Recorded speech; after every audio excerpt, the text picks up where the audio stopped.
convosco.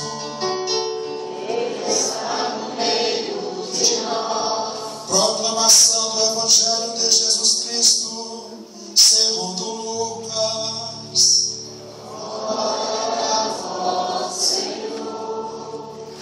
Estava chegando o tempo de Jesus ser levado para o céu. Então, ele tomou a firme decisão de partir para Jerusalém e enviou mensageiros à sua frente. Estes puseram-se a caminho e entraram num povoado de samaritanos para preparar hospedagem para Jesus. Mas os samaritanos não o receberam, pois Jesus dava a impressão de que ia a Jerusalém. Vendo isso, os discípulos Tiago e João disseram: Senhor, queres que mandemos descer fogo do céu para destruí-los? Jesus, porém, voltou-se e repreendeu-os, e partiram para outro povoado. Enquanto estavam caminhando, alguém na estrada disse a Jesus: Eu te seguirei para onde quer que fores. Jesus lhe respondeu: As raposas têm tocas e os pássaros têm ninhos, mas o Filho do Homem não tem onde repousar a cabeça. Jesus disse a outro: Segue-me. Esse respondeu: Deixa-me primeiro ir enterrar meu pai. Jesus respondeu: Deixa que os mortos enterrem os seus mortos, mas tu vai anunciar o reino de Deus. O outro ainda lhe disse: Eu te seguirei, Senhor, mas deixa-me primeiro despedir-me dos meus familiares. Jesus, porém, respondeu-lhe: Quem põe a mão no arado e olha para trás, não está apto para o reino de Deus. Palavra da salvação. Glória a vós, Senhor.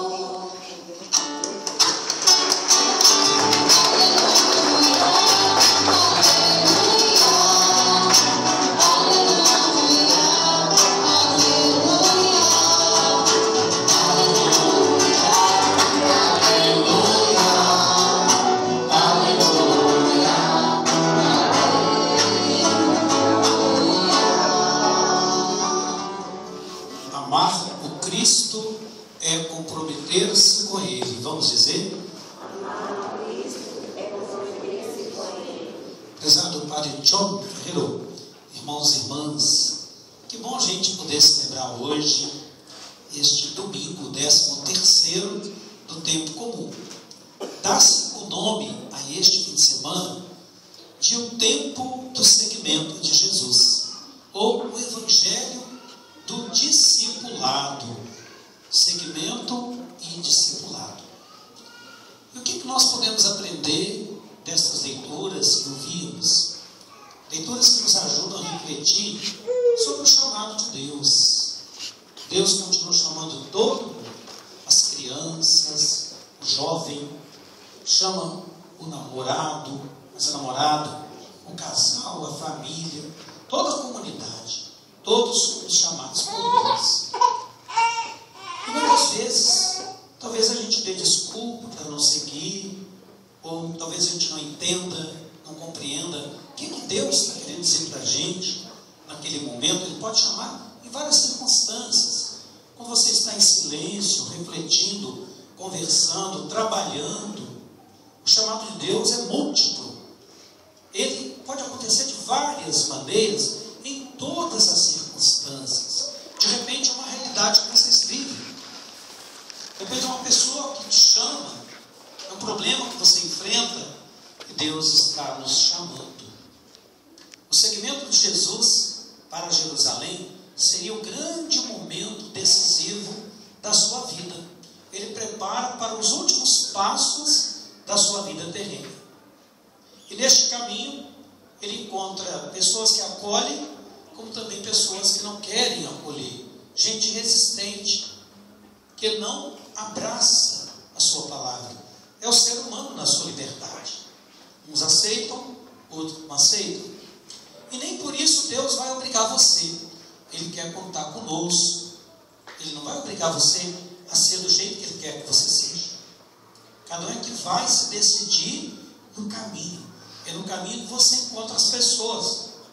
É no caminho que você vai escolher, por exemplo, as suas amizades, as pessoas mais íntimas, para você convidar, conviver, compartilhar seus problemas, suas alegrias, seus dramas, suas angústias. E nem por isso Deus vai, por exemplo, acabar com as pessoas, como os apóstolos queriam, aquela comunidade de samaritanos. Havia uma rivalidade entre os samaritanos, que eram do norte, e os judeus, que eram do sul. Uma espécie de briga antiga.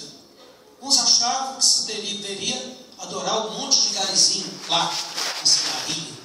Outros achavam que tinha que ser só no templo de Jerusalém. Então isso gerava oposição religiosa. Quem é mais importante? E aí Jesus vai passar por cima disso. O caminho continua.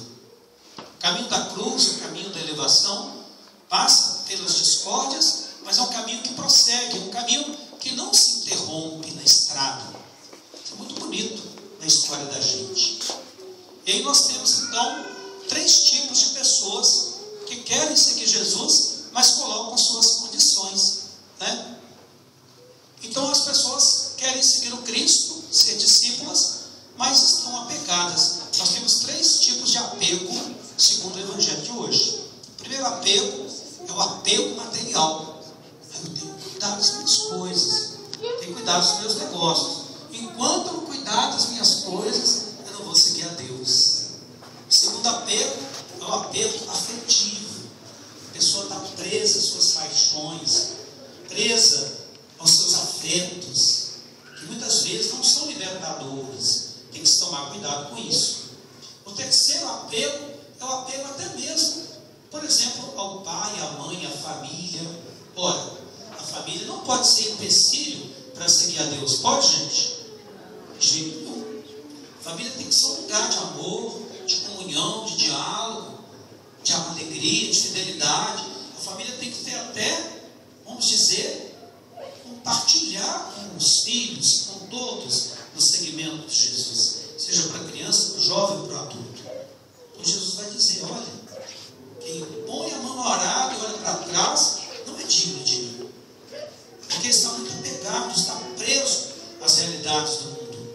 Não que ele queira que a gente despreze de forma alguma. Nós temos que cuidar do pai, da mãe, dos filhos, dos que precisam, mas não um caminho de escravidão, não um aspecto assim de uma prisão para com as pessoas, porque o seguimento do Cristo exige algo maior, mais amor, mais comprometimento, mais fidelidade, como aconteceu com o profeta Elias e o profeta Eliseu, na leitura que ouvimos dos reis. Elias tinha sido um grande profeta porque ele defendeu o nome de Deus contra as divindades, as idolatrias da época, sobretudo do imperador e dos reis que queriam usar o poder para oprimir o povo. E muitas vezes queriam ser deuses, achando-se donos dos outros. Eliseu segue Elias. Vejam o exemplo de Eliseu. Ele partilha o que tem, até dá um beijo no pai e na mãe, no sentido de amor, para seguir o profeta e continuar na missão de Elias, lá no Antigo Testamento. E Paulo vai dizer da liberdade. A gente vai seguir Cristo na liberdade. É para a liberdade que Deus nos libertou, que Deus nos criou. Então nós temos aí o amar e o seguir. Essa é a nossa santidade. Amar e seguir a Deus. Eu não posso só amar e não seguir. O que se exige também desta reflexão, 2 aspectos. Porque amar o Cristo e amar como Cristo. Amar como Cristo é a nossa identidade. Eu sou cristão, nós fomos batizados, Jesus é o centro da vida, então nós fazemos parte em comunhão com Ele. E amar como Ele é a gente amar o outro também. Na relação, por exemplo, de namorados, que estão desde ontem se encontrando, que coisa bonita. Vocês nunca vão esquecer de ficar no fim de semana rezando, ouvindo palestras, refletindo. Este tempo do namoro. O namoro cristão é uma coisa bonita, porque o namoro cristão, ele também exige renúncia. Você não pode namorar uma pessoa e pensar na outra, trair aquela confiança. No namoro cristão também se exige fidelidade. Não é casamento ainda, tem que ser claro, não é casamento, mas também não é ficar. Muitas vezes as pessoas ficam umas com as outras, achando que está certo usar o outro, o corpo do outro, o prazer do outro, como se fosse uma relação descartável. Olha, o ser humano é descartável, gente? Não é como uma laranja que você descasca e joga fora depois. Não. O ser humano é criado por Deus. Ele tem dignidade, ele tem identidade com Cristo Jesus. Então, o namoro cristão também, ele é reflexo deste, vamos dizer, compromisso de fé, de fidelidade, de diálogo, para quem sabe no futuro seja, por exemplo, um momento maior de compromisso no noivado e até mesmo no futuro casamento, baseado na radicalidade do amor, da fidelidade, do diálogo, da oração, e aí, por conseguinte, do contrário, como a gente dizia, se porventura não der certo aquele namoro, que pelo menos as pessoas cresçam e, por exemplo, sejam amadurecidas por aquela relação e saiam melhores do que aquela relação. Porque, infelizmente, muita gente sai pior do que quando entrou, porque fica muito presa, muito escrava ao seu afeto, à sua paixão. O verdadeiro amor não é escravizador. O verdadeiro amor não aprisiona ninguém. O verdadeiro amor, ele, nesse sentido mais radical, ele tem a liberdade de você amar, de você ser amado, de você se comprometer, assim como o amor de Jesus Cristo. Ele nos amou e também nos deu a liberdade para segui-lo. Felizes que o seguem, os profetas e os santos. Conta-se uma história de um jovem uma vez, que ele sonhou que queria ser santo. Então ele entrou na igreja, aí ele foi lá, ele viu um santo assim, olhando para o céu, em êxtase. Nossa, coisa bonita, mas eu acho que não consigo esse negócio não, ficar só olhando para o céu. Então desse jeito eu não quero ser santo não. De repente ele olhou, por exemplo, um santo barroco, né? Que nós temos várias imagens barrocas, mas por exemplo São Francisco de Assis, todo contemplativo, cheio de adornos, né? Todos aqueles adereços barroquinos, aquela arte da expressão. Falei, nossa, é bonito, mas eu não consigo ser santo desse jeito. Aí ele olhou lá um outro santo todo quebrado na cruz e tal, um Cristo morto. Falou, nossa, ser santo, passar por cruz, quero ser santo coisa nenhuma. Saiu da igreja, mas de repente, ele olhou no canto, tinha uma imagem de Nossa Senhora, né? Por exemplo, com o menino Jesus nos braços, o menino Jesus gordinho, fortinho. Ó, é desse jeito que eu quero ser santo. Um santo bem protegido, um santo que quer colo. Quem não quer colo, né, gente? Quem não quer proteção? Quem não quer acolhimento? Quem não quer, vamos dizer, essa amizade, essa alegria? Mas ser santo é muito mais do que isso. A santidade passa pela renúncia, a santidade passa pelo amor, a santidade passa pelo compromisso com Jesus Cristo. Ela também se reflete no amor aos pobres, ela também é comprometimento com a comunidade. Então nós estamos aqui hoje buscando o sentido da palavra de Deus para as nossas vidas, que através desta palavra nós também possamos sentir até que ponto eu estou ouvindo e seguindo o chamado de Deus neste mundo.